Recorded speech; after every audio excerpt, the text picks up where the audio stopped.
ആശാവർക്കർമാരുടെ സമരമുഖത്തേക്കാണ് പ്രതികരണം. എന്താണ് ചെയ്യണമെന്ന് ഞങ്ങൾക്ക് അറിയില്ല. റോഡ് ഉപരോധം വേറെ ഒന്നുമല്ല, സ്വന്തം ജീവനെ നശിപ്പിക്കും, സ്വന്തം ജീവൻ നശിപ്പിക്കും. അത്രയോ ഞങ്ങൾ ഇനി ഇതിനപ്പുറം എങ്ങനെ ക്ഷമിക്കണം, എങ്ങനെ സഹിക്കണം? 32 രൂപയ്ക്ക് നിങ്ങളുടെ വീട്ടിലൊക്കെ കുടുംബം നോക്കാൻ പറ്റുമോ? വെറും 32 രൂപയ്ക്കാണ് ഞങ്ങൾ ജോലിക്ക് പോകുന്നത്. നിങ്ങൾ വെറും 32 രൂപയ്ക്ക് എത്ര വർഷം കൊണ്ട് ചെയ്യുന്നത്? ഞങ്ങൾ ഓണറേറിയ 21,000 രൂപയും 62 വയസ്സിൽ പറഞ്ഞേക്കുന്നു. 5 ലക്ഷം രൂപയും തരണമെന്ന് പറഞ്ഞുകൊണ്ടാണ് ഞങ്ങൾ ഇവിടെ ഞങ്ങൾ ആരോ ഞങ്ങൾക്ക് തള്ളി ഊട്ടിക്കൊണ്ടിരിക്കുന്നു. ഞങ്ങൾ യഥാർത്ഥ ആശമാരെന്നാണ് സ്വന്തം യഥാർത്ഥ ആശമാർ. തല മുണ്ടനം ചെയ്തുള്ള പ്രതിഷേധം തുടരുകയാണ്. മറ്റൊരാൾ കൂടി തല മുണ്ടനം ചെയ്ത് പ്രതിഷേധം അറിയിക്കുന്നു. തങ്ങൾ ഇത്രയും കാലം കാത്തിരുന്ന് ഇനി എങ്ങനെ സഹിക്കണം? 50 ദിവസം പിന്നിടുമ്പോഴും സർക്കാരിൻ്റെ ഭാഗത്തുനിന്ന് ആശാവഹമായ ഒരു പ്രതികരണം ഉണ്ടാകാത്തുള്ള പ്രതിഷേധമാണ് ഇത്രയും കടുത്ത രീതിയിലുള്ള സമരത്തിലേക്ക് എത്തിച്ചത്.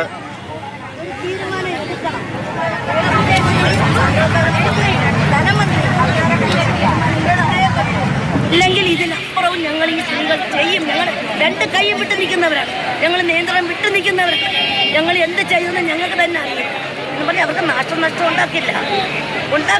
ഞങ്ങൾ എന്താണെന്ന് അപ്പോൾ ഇതുപോലെ നിങ്ങൾക്ക് കണ്ടിരിക്കും. ഞങ്ങൾ സർക്കാരിന് വരും നാശനഷ്ടവും ഉണ്ടാക്കും. ഇതിനൊരു തീരുമാനം എടുത്തേ പറ്റും. മുഖ്യമന്ത്രിയും ധനമന്ത്രിയും ആരോഗ്യമന്ത്രിയും ഇതിനൊരു തീരുമാനം എടുത്തേ പറ്റൂ. എത്രയും പെട്ടെന്ന് ഇതിനൊരു തീരുമാനം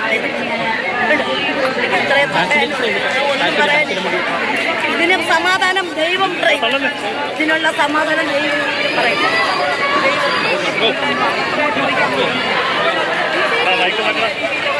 നിരാശയുടെ സഹന സമരത്തിന്റെ 50-ാം നാൾ സ്വന്തം മുടി ഉപേക്ഷിച്ച് സമരം ചെയ്യുകയാണ്, പ്രതിഷേധം രേഖപ്പെടുത്തുകയാണ് ആശാവർക്കർമാർ. അവഗണിച്ച് തങ്ങളുടെ സമരത്തെ ഒതുക്കാനാകില്ല.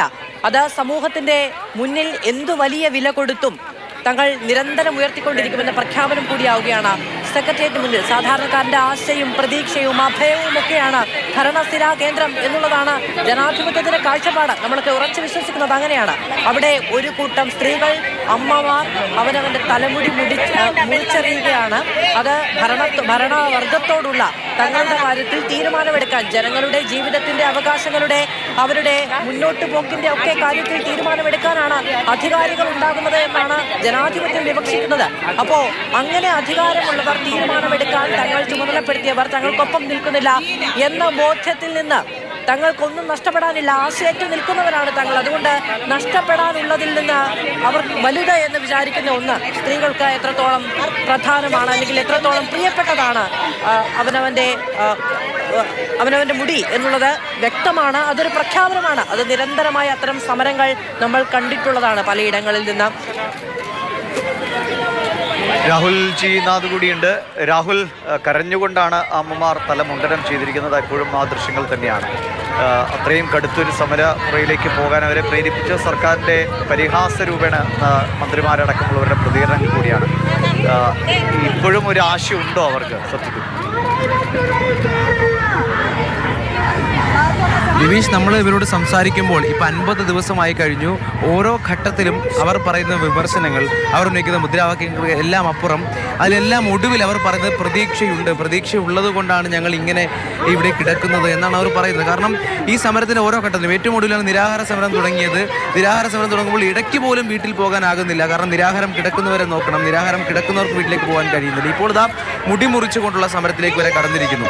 ഇവർ പ്രതീക്ഷയില്ലാതല്ല മുന്നോട്ട് പോകുന്നത്. പക്ഷേ പ്രതീക്ഷ ഉണ്ടെന്ന് പറയുമ്പോഴും എത്തരത്തിലാണ് പ്രതീക്ഷയെന്ന് അവർക്ക് പറയാൻ കഴിയുന്നില്ല. കാരണം ആദ്യ വിമർശനങ്ങളായിരുന്നെങ്കിൽ പിന്നെ അത് അധിക്ഷേപങ്ങളിലേക്ക് കടന്നപ്പോൾ അതിന് മറുപടി നൽകി, അതേ നാണയത്തിൽ മറുപടി നൽകിക്കൊണ്ടിരുന്നു. അപ്പോഴും ഇങ്ങനെ മുന്നോട്ട് ജീവിക്കാൻ കഴിയില്ല, ഇത്തരത്തിൽ മുന്നോട്ട് ജീവിക്കാൻ കഴിയുന്നുള്ള വലിയ ബോധ്യമാണ് ഈ മനുഷ്യരെ ഇപ്പോൾ ഈ സമരപന്തൽ 50-ാം ദിവസവും ഇത്തരത്തിൽ ശക്തമായ സമരവുമായി മുന്നോട്ട് കൊണ്ടുപോകാൻ പ്രേരിപ്പിക്കുന്നത്. അത് തന്നെയാണ് ഓരോ ആശാപ്രവർത്തകരും പറയുന്നത്. കാരണം അവർ ഇങ്ങനെ മുന്നോട്ട് പോയാൽ, ഇനി ഈ കിട്ടുന്ന ശമ്പളം അതുമായി മുന്നോട്ട് പോയാൽ എങ്ങനെ ജീവിക്കുമെന്നുള്ള വലിയ ചോദ്യം മുന്നിൽ നിൽക്കുന്നതുകൊണ്ടാണ് അവർക്ക് പിരിഞ്ഞു പോകാൻ കഴിയുന്നത്.